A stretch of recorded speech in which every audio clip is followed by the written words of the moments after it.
उत्तर भारत के एक छोटे से गांव में एक पुराना खंडहर नुमा हवेली थी, जिसे लोग ठाकुर हवेली के नाम से जानते थे। कहते हैं कि वहां कोई नहीं रहता, लेकिन रात के समय वहां से अजीब सी आवाजें आती थीं, कभी किसी के हंसने की, कभी किसी के चीखने की।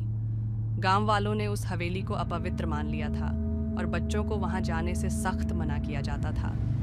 आरव की जिज्ञासा आरव, एक कॉलेज स्टूडेंट, गर्मियों की छुट्टियों में अपने नाना नानी के यहाँ गांव आया था। गांव के बच्चों से हवेली की कहानियां सुनकर उसकी जिज्ञासा बढ़ती गई। उसे भूत प्रेत में विश्वास नहीं था और वो साबित करना चाहता था कि ये सब सिर्फ अफवाहें हैं। एक दिन उसने तय किया कि वो रात के समय अकेले ठाकुर हवेली में जाएगा। हवेली का रहस्य रात के ठीक 12 बजे हाथ में टॉर्च और मोबाइल लेकर आरव हवेली के अंदर दाखिल हुआ।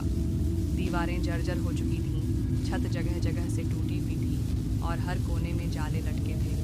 टॉर्च की रोशनी में आरव धीरे धीरे आगे बढ़ा। तभी उसकी नज़र एक बंद दरवाजे पर पड़ी। वो दरवाज़ा दूसरों से अलग था, नया और चमकता हुआ, जैसे उसे हाल ही में बदला गया हो। उस पर लिखा था, इस कमरे को खोलना मना है। पर आरव कहाँ मानने वाला था। उसने दरवाज़ा खोला। कमरे के अंदर कमरा पूरी तरह अंधेरा था। जैसे ही आरव ने अंदर कदम रखा, दरवाज़ा अपने आप तेज आवाज़ के साथ बंद हो गया। अचानक कमरे में एक ठंडी हवा चली और दीवारों पर छाया एक। उसे लगा कि कोई उसके पीछे खड़ा है। जब उसने पलट कर देखा तो एक औरत की परछाई दीवार पर दिखी।